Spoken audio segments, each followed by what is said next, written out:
Bienvenidos, buenos días. Muy amables, muchas gracias por estar con nosotros a partir de esta hora, 6:05 minutos de la mañana. Damos apertura a la primera emisión de Noticiero de Televen.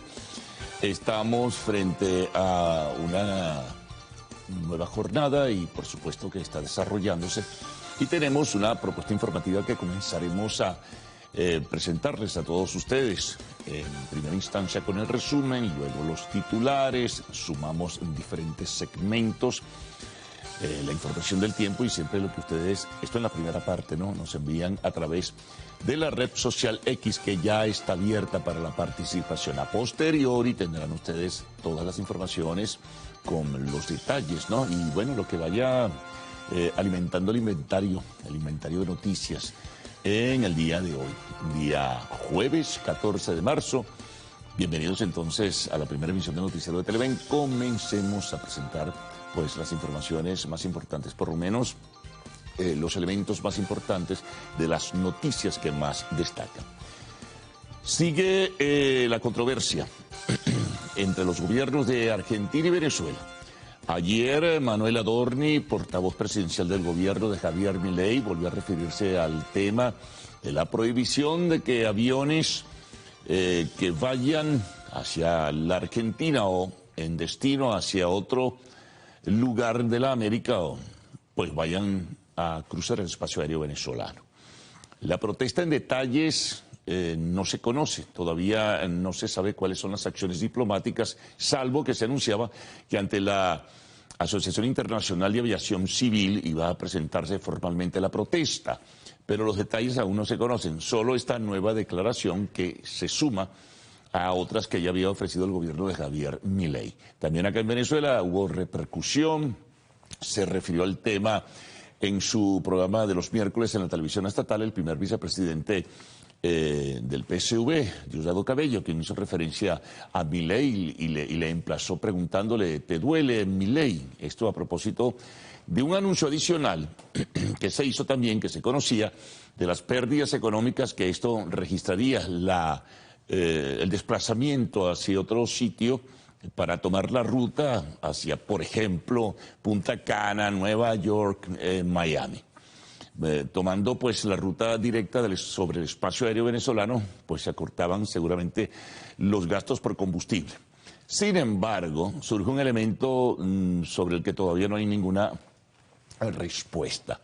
¿De qué se trata? Bueno, que de acuerdo a información de un organismo que hace seguimiento a las rutas aéreas internacionales, un avión de Aerolíneas Argentinas que habría partido desde Nueva York hacia Buenos Aires, y así otros seguramente lo harán, tomó la ruta no cruzando el territorio venezolano, pero sí cruzando sobre el territorio del Esequibo, territorio en reclamación cuya soberanía pues ejerce el gobierno de Guyana. Es decir, cruzó formalmente el espacio aéreo de Guyana, pero en particular sobre el territorio en reclamación, el territorio Esequibo.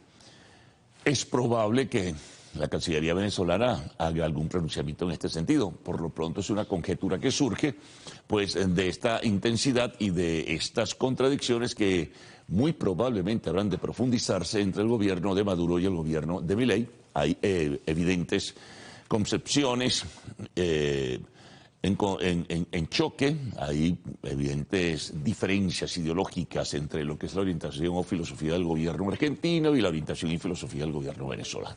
Pero está ahí el tema. Vamos con otras informaciones. La encuesta sobre condiciones de vida correspondiente a la última investigación que realiza, en este caso, el equipo que se integra pues y que además trabaja con la Universidad Católica Andrés Bello fundamentalmente.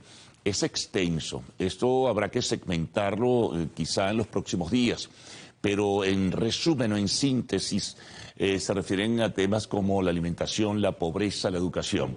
Por ejemplo, los niveles nutricionales, si bien mejoraron un poco, hay una serie de porcentajes que habría que precisarlos luego, producto pues de la elasticidad en cuanto a las sanciones y la reducción de los controles, aún sigue siendo crítico. El tema nutricional, hay, por ejemplo, un número significativo de más de 3 millones de venezolanos que, de acuerdo a la investigación, durante el año 2023, pues se fueron a acostar, fueron a dormir sin haber recibido un plato de alimentos durante el día. Esto suena duro, pero es lo que se recoge en la investigación. Los detalles, por ello digo, habrá que precisarlos posteriormente. También en cuanto a educación, hay números alarmantes. Entre 3 y 24 años, entre 3 años y 24 años, esto tiene que ver con la escolaridad, con la asistencia a las escuelas o en general a las clases, sea en cualquier nivel, primaria, bachillerato o incluso educación superior. Bueno, casi 4 millones de venezolanos no asistieron a clases en ninguna de sus modalidades en el año 2023. Es serio. La pobreza, si bien se ha venido reduciendo un tanto, sin embargo está sobre 51.6% durante lo que ha sido el año 2023, o lo que fue, corrijo, el año 2023, de acuerdo al criterio de esta investigación de ENCOVI, encuestas sobre condiciones de vida. Y hay mucho más, seguramente en próximas ediciones o emisiones del noticiero de Televen y también en diferentes medios de comunicación social, pues habrá mayor información y se conocerán mayores detalles de esta importantísima encuesta que goza por lo demás de una alta credibilidad. Bueno, vamos al tema electoral, que sigue candente por lo que se aprecia.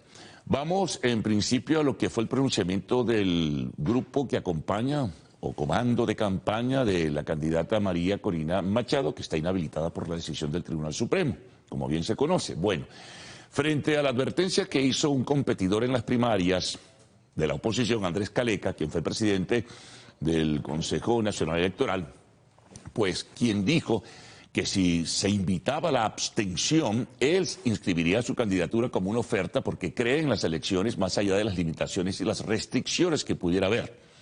Bueno, el comando de campaña María Corina Machado le respondió diciendo que ellos no están llamando en ningún momento a la abstención, solo que consideran que deben continuar con su alternativa, con su candidata, hasta que pueda lograr la inscripción en el Consejo Nacional Electoral, fecha que para la postulación se registrará entre el 21 y el 25 de marzo, cuestión que es muy, pero muy poco probable. De acuerdo a los criterios, no solo de lo que surge de la decisión de la Sala Político-Administrativa, sino lo que ratificó el fin de semana en la actualización de datos el Consejo Nacional Electoral. Pero bueno, es un tema que es de entender, forma parte de una estrategia, ¿no? Entre tanto, como ayer decíamos, comenzaron reuniones entre los integrantes o grupos que están alrededor de la plataforma unitaria en conversaciones con María Corina Machado a ver qué van a hacer, porque se aproxima la fecha, son pocos días, para ver qué opción surge, ya que ella no podrá inscribirse de acuerdo a los propios lineamientos del organismo rector electoral. Bueno, ella sigue en su campaña, estuvo ayer en el estado Carabobo, en Mariara, y ofreció pues diferentes puntos de vista, retador en sus planteamientos frente al gobierno de Maduro, y además en ningún momento se refirió al tema de esta sanción de carácter administrativa, o administrativa la sanción, administrativo. Bueno, a la parte de todo ello, en el escenario internacional surgieron cosas interesantes. La Unión Europea reiteró que está evaluando cuando llegue el momento, cuando hay una solicitud formal, la invitación para que participe como observador, ratificando la persona a nombre de Josep Borrell, una señora de apellido Ferreira, de origen portugués. No sé, recuerdo bien si es Elsa Ferreira o Elisa Ferreira. Bueno, en todo caso, ella intervino en una sesión de la Eurocámara del Parlamento Europeo porque se tocó el tema venezolano para decir que espera que haya elecciones incluyentes, transparentes, equilibradas, democráticas, justas y toda la cantidad de señalamientos o calificativos que se suman cuando se habla del caso venezolano y su proceso electoral. Un debate se desarrolló con los diferentes factores políticos que intervienen en la Eurocámara, donde se tocó pues el tema de los detenidos políticos, el caso de Rocío San Miguel, el caso del general Hernández da Costa, el caso de otros detenidos políticos, la detención de personas del comando de campaña de María Corina Machado, todo ello se vio involucrado. Y planteamientos surgieron allí para que la Unión Europea pues fuera un poco más firme frente a lo que es este proceso electoral venezolano y más firme frente a lo que ellos consideran es una situación que se va separando de lo que fue el acuerdo de Barbados.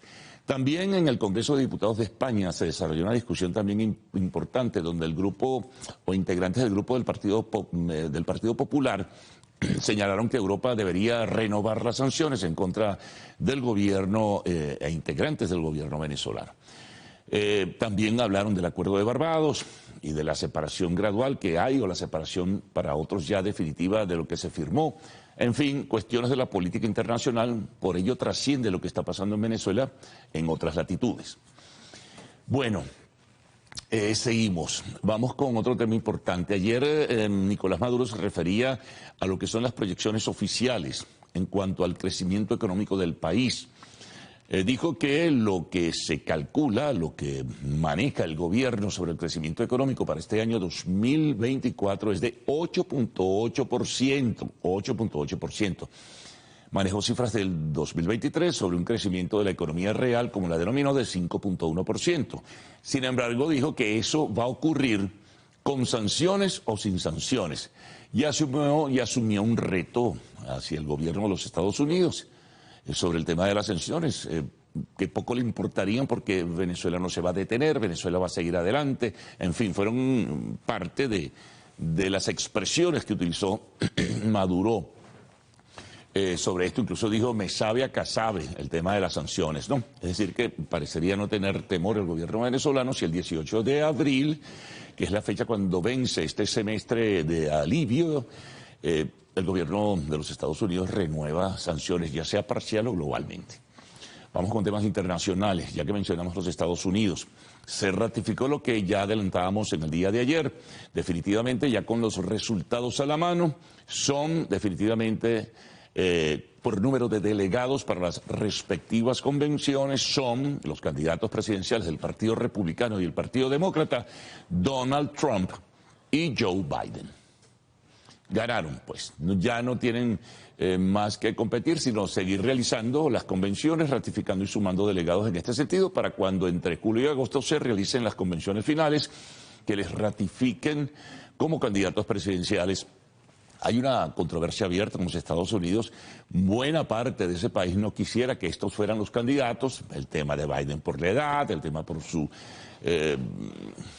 las dificultades que ha tenido, los lapsus, el tema físico y de Trump también, que ha tenido sus equivocaciones, también en forma recurrente. Es decir, que es el horizonte que se le presenta con estos dos candidatos a los americanos, a los estadounidenses, mejor dicho.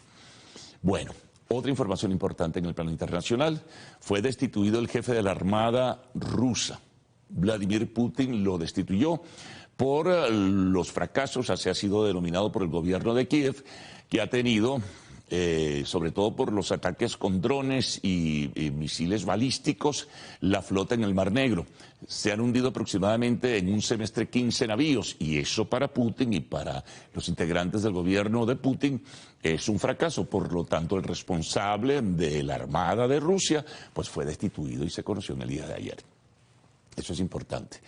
Y desde la Argentina tenemos que también se están profundizando los debates políticos, porque ha denunciado Javier Milei, el presidente de ese país, que la oposición está actuando a trastiendas, está actuando paralelamente y está torpedeando el propósito, la intención de llevar adelante su reforma económica para corregir las grandes dificultades que en ese terreno tiene la Argentina en este momento.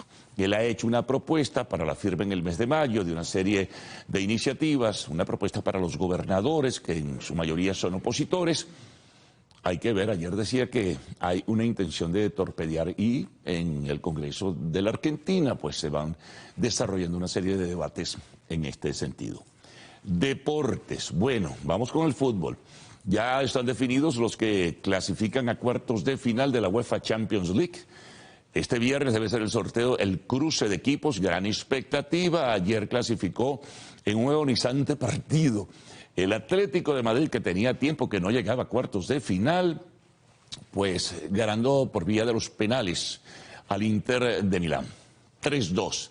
Lautaro Martínez, una de las estrellas del Inter, falló en su momento decisivo y lanzó el balón por los aires, y eso fue definitivo para que el Atlético de Madrid vaya a los cuartos de final. También lo hizo el Borussia Dortmund, triunfando sobre el PSV Eindhoven 2-1. Ya llevaba la ventaja del primer partido que se realizó en territorio neerlandés. Así que bueno, definidas las cosas. Y en cuanto al béisbol, siguen los éxitos en estos entrenamientos de primavera de los peloteros venezolanos.